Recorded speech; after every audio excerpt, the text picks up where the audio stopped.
देखिए, सुश्री खुशबू राय जी के आने से इंडियन इनकलाब पार्टी एक तेज तर्रार नौजवान फेस मिला, एक ऐसा फेस जो चमचमाती कैमरा को छोड़कर आई है। कभी उस साइड हुआ करती थी, अभी साइड हुई है। मुझे बहुत खुशी है कि आज खुशबू का एक अपना चैम्बर हुआ है और यहाँ से इंडियन इनकलाब पार्टी की देश दुनिया के राजकीय राजनीति के खुशबू अपनी बात रखेगी। इंडियन इनकलाब पार्टी की आवाज़ को मजबूत करेगी। क्या कुछ कहेंगे, कैसा लग रहा है? सिंपल सी बात है, अभी इतना अच्छा पोस्ट मिला है और इतनी अच्छी जगह मुझे तो अच्छा ही लगेगा। और बात कर ले आईआईपी पार्टी की और गुप्ता सर की, तो आईपी सर ने जो हमें जिम्मेदारी दी है पूरे 100% के साथ निभाएंगे। क्योंकि पिछली बार भी हमने आपको कहा था कि हम जिस भी फील्ड में रहते हैं वहाँ अपना 100% देते हैं। तो जो जिम्मेदारी हमें मिली है वो हम 110% निभाएंगे। और हमें लगता है कि बहुत सारे लोगों की सामत आने वाली है। सामत आने वाली है? क्या नया खुलासा कर रहा है? मतलब सामत उन लोगों को आने वाली है जिसको हम अब तक खुलेआम चुनौती नहीं दे पाते थे। कल तक हम उस जगह थे, सर ने अभी बताया आप लोगों को कि कल तक सर हम उस जगह पे थे जहाँ पे आप हैं और आज हम कैमरे के सामने हैं। तो जब तक हम कैमरे के पीछे थे तो कुछ बंदिशें थी, कुछ फाउंडेशन थे जिसकी वजह से हम खुलकर बोल नहीं पा रहे थे। लेकिन अब जो हमें प्लेटफॉर्म और जो जगह मिला है उसके बाद समझिए तो जो भी लोग होंगे जो बिहार में, देश में लोगों के साथ अन्याय करेंगे उनकी तो सामने आने वाली है। बस इतना ही आज के लिए। और बहुत बहुत शुक्रिया करना चाहेंगे आईपी गुप्ता सर का और पूरे आईआईपी पार्टी के तमाम लोगों का, चाहे वो जिलाध्यक्षों, प्रदेश अध्यक्षों, उन लोगों ने सभी ने भरोसा जताया और सबका प्यार सम्मान जो है हमारे साथ है।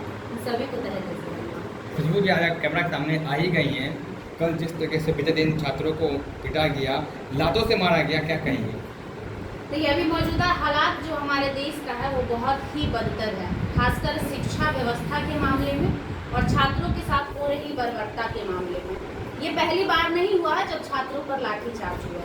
इससे पहले भी आपको याद होगा बीपीएससी का जब एग्जाम हुआ था, क्वेश्चन पेपर लीक हुए थे, बीपीएससी एग्जाम पर आरोप लगे थे, यहाँ तक कि री एग्जाम भी लिया गया था एक सेंटर का जो कि पटना का सबसे बड़ा सेंटर था। तो उस समय भी छात्रों की स्थिति कुछ ऐसी ही थी जब छात्र दोबारा से धरने पर बैठे थे और उन्होंने मतलब आंदोलन किया था। लेकिन लगातार 3 महीने आंदोलन करने के बाद भी उनकी बातें नहीं सुनी गई थी और सभी छात्रों का री एग्जाम नहीं हुआ था।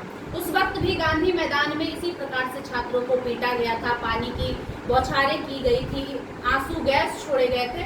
तो ये आदतन हो गया है। मौजूदा सरकार जो है ना वो लोगों के अधिकार को छीनने का आदतन हो गए हैं। हम जिस पार्टी से हैं, हमारी जो पार्टी आज आईआईपी पार्टी बनी है उसके पीछे भी एक कारण है कि उनके भी कुछ छीने गए हैं। जैसा कि सर ने बताया भी होगा आप लोगों को पहले कि पान समाज, ताकि ततमा समाज जो आज पूरे बिहार में तकरीबन 80 लाख से लेकर 1 करोड़ की आबादी में है, जिनको नीतीश कुमार जी ने खुद ही 2015 में आरक्षण दिया था, उनका आरक्षण 2024 में सुप्रीम कोर्ट के द्वारा कैसे छीना गया, जिसकी मांग को लेकर आज ये आईआईपी पार्टी स्थापित हुई है। तो हम सीधे तौर पर ये कह सकते हैं कि मौजूदा सरकार जो है वो छीनने का आदतन हो गया है। चाहे वो किसी समाज का आरक्षण हो, चाहे वो गरीब मजदूर का हक हो, चाहे वो छात्रों का अधिकार हो। तो छात्रों के साथ भी आज वही हो रहा है कि उनके अधिकार है। समझने वाली बात है कि एसटीईटी का एग्जाम हो चुका है, रिजल्ट आ चुके हैं, उसकी बहाली नहीं हो रही है और टीआरई 4 का अनाउंसमेंट कर दिया गया। उनकी मांगे जायज है, वो कह रहे हैं कि पहले आप हमारी बहाली करो, उसके बाद आप टीआरई 4 करो, उसमें वो कहीं से गलत नहीं है। तो मौजूदा सरकार आदतन है, उन्हें फर्क नहीं पड़ा। लेकिन चुनाव बहुत नज़दीक है, अगर इस प्रकार से उनके रवैये रहे तो जिस तरह से पान समाज के साथ उन्होंने गलत किया, तो पान समाज आज अपने आन बान की लड़ाई लड़ रहा है। आईपी गुप्ता सर के नेतृत्व में आज एक पार्टी तक तैयार हो गया है। तो जिस तरह से वो लोग आज अपनी लड़ाई लड़ रहे हैं, कल को छात्र भी अपनी लड़ाई लड़ेगा और अगर उनके अधिकार के साथ हनन हुआ तो मौजूदा सरकार को आने वाले चुनाव में सभी लोग सबक